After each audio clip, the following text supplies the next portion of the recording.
ಒಂದು, ಎರಡು, ಮೂರು, ನಾಲ್ಕು, ಐದು, ಆರು, ಏಳು, ಎಂಟು, ಒಂಬತ್ತು, ಹತ್ತು, ಹತ್ತು,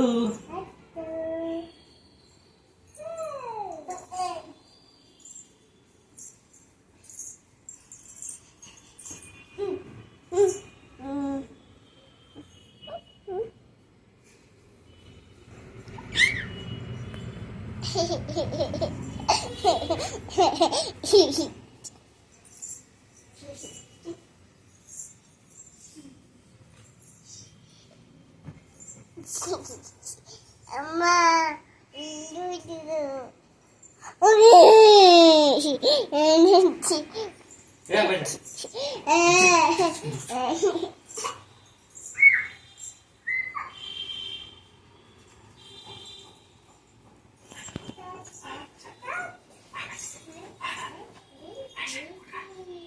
ಒಂದು, ಎರಡು, ಮೂರು, ನಾಲ್ಕು, ಐದು,